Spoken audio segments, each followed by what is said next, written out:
Eagerly anticipated PlayStation 5 exclusive Ratchet and Clank Rift Apart finally has a release date. It will launch on PS5 on June 11th. In a PlayStation blog post written by Insomniac creative director Marcus Smith, one of the minds behind Resistance and Sunset Overdrive, the game is described thus, quote, Ratchet and Clank Rift Apart is a brand new, full-length adventure. When the evil Dr. Nefarious uses a device that can access alternate dimensions to find a galaxy where he always wins, Ratchet and Clank are separated. As they try to reunite, they will meet a new Lombax Resistance fighter, explore new and familiar locales, but with dimensional twists, and wield a whole new arsenal of out-of-this-world weapons, end quote. Insomniac also showed off the game's stylish box art featuring Ratchet, Clank, and the still unnamed female Lombax from last year's announcement trailer, and digital and physical pre-orders are underway if you want some minor bonuses. The 3D shooter platformer Ratchet and Clank franchise began on PS2 when the original came to the console in the fall of 2002. This will be considered the 10th mainline game across the core and future franchises, though there are half a dozen spin-offs as well. The last Ratchet game came from Insomniac back in 2016 when the PS4 remake of the original game came to PS4 at a budget $40 price, selling millions of copies and reviving the franchise. This version of Ratchet, however, will cost $70. So, what do you make of this? I mean, I'm super stoked, and I feel like this release date is actually pretty perfect. Yeah, no, I think so too. I think a summer release date for a game like this is pretty on point. I don't think it. There's no way it would have been a good fall game. You know, it's just not that kind of AAA like bombastic fanfare kind of thing. But June 11th is like really good, and you know, 70. It's definitely gonna have to like. I know it's a PS5 game, and I know it's like. Is the main reason I'm excited for it. Is it seems like the only real. I mean, aside from Returnal, which do we know when that's May? Yeah, April 30th. Oh, April. Yeah. Right. So this seems like you know this even with Returnal, this seems like the first like real big like hey here's like a storied franchise and here's like you know Ratchet's back and it's like exclusive to PS5. It's like this is the first real real like consequential Sony launch title I think. Or not launch title, but proper first party. And I think it looks good. Like, I'm excited. Like, I hope that it doesn't get too much shit for being $70. Because I could see a lot of people being like, oh, well, the last one was $40. You know?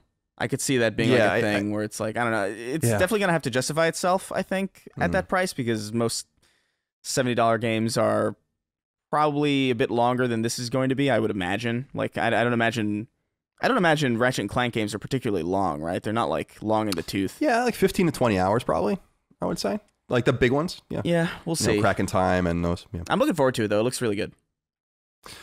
Yeah, it looks awesome. We don't really know very much about it. I was surprised. I haven't like crawled everywhere, but I don't think they've even named that female Lombax yet, and which is kind of cool. And so actually, Billy Demon wrote into us about this because you called it a launch game, and it's worth noting Sony kind of called it that as well at some time. He says, "Hey, Last Stand fellas, is it just me, or is Sony really stretching the definition of launch window with this Ratchet and Clank June 11th release date?" Definitely not too much though. Remember that they did Infamous Second Son was a launch window game that came out I think in March of 2014 if I recall. So maybe even earlier than that. So.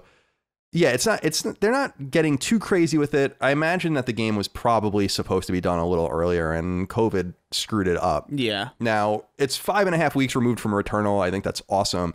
One thing I noted on Twitter that I think is an interesting point is that Insomniac will have been responsible for the first two PlayStation 5 first party games. So they went with Spider-Man, which is not exclusive. It's on PS4 as well, but then they're going with Ratchet as well, and so none of the other first parties have delivered yet. So I thought that was really interesting, just because that kind of takes them off the board for a while. I can't imagine they're going to be ready anytime soon with Spider-Man 2. I would imagine that that's a 2023 at the earliest, 2024 game.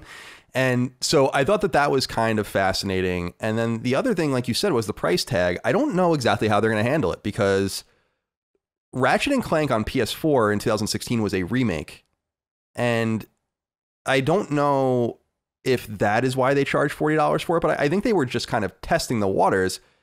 And I imagine they didn't think it was going to do that well. Ratchet and Clank, I haven't seen the recent numbers, but I would assume if you organize first and second party releases, that's a second party release at the time.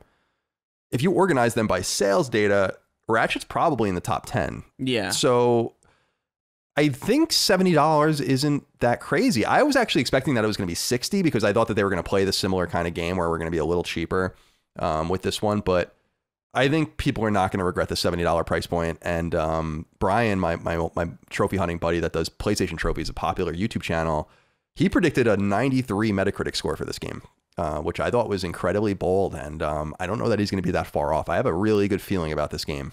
And Insomniac's just so good. Marcus Smith's involved in it. Like I said, he is a great director. And yeah, so I'm really, really looking forward to it.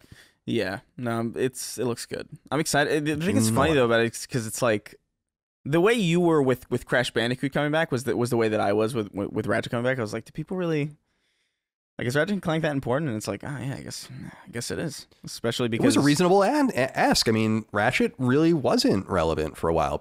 So A Crack in Time is widely considered by a lot of people the best Ratchet game. That's 2009. That's PS3. But after that, right? They had a bunch of random Ratchet games, right? They had Into the Nexus, which was a mainline game, but that was like a very late PS3 game that came out way after PS3 was basically dead. And they did All for One, and they did that Deadlocked, and they had, they did one that was like a tower defense game and shit. Like they were just kind of running Ratchet into the ground. And I think they realized that they just needed to leave it alone and make a Ratchet game.